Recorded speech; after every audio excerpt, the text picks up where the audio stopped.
Welcome to Journeys of Faith audiobooks. The title of this audiobook is St. Anthony of Padua.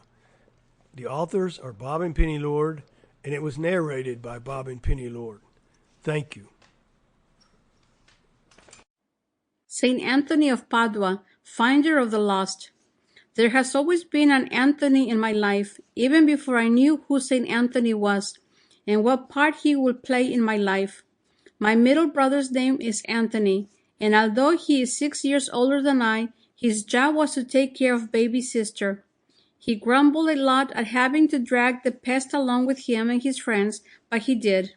When I could not keep up with his long legs, he carried me on his shoulders. We fought as brothers and sisters do, but do not let anyone else try to hurt me. I could always rely on my older brother to defend me. As I grew into a teenager, he became my advisor to the lovelorn. I didn't always welcome his counsel, but darn him, he was always right. We each married and moved miles apart, but the Anthony of my intimate family was to be replaced as an instrument by another Anthony. Our precious son died, and we died along with him. We turned off God and his church, and although we didn't know it, Bob and I were on the way to turning each other off as well, when St. Anthony came into our life. The St. Anthony who appeared in our life, after almost 4 years of not asking anything of St. Anthony, of Jesus, or any other member of our heavenly family, was a curly-haired Sicilian American. This Anthony persisted and persisted until he led us to marriage encounter and new life in Jesus and the church. Even the seminary where we went for our marriage encounter weekend was called, right again, St. Anthony's.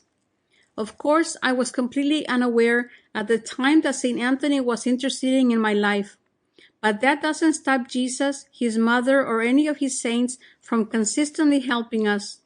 The pieces finally started to come together when the fool, that's me, began to grow up. As we learned more about this wonderful, exciting faith of ours, I began to realize St. Anthony was not merely a statue my grandmother had on her altar in our bedroom. He was not solely someone you pray to find lost items or a husband. I wanted to know more about this special man, this St. Anthony, and so the search began. Who is St. Anthony? In the United States, he has been given the obscure title of finder of lost articles. Whenever we lose something, we ask St. Anthony to find it for us, and more times than not, he answers our prayers. The St. Anthony I had known over the years is probably the one you know as well. Sample complete. Ready to continue?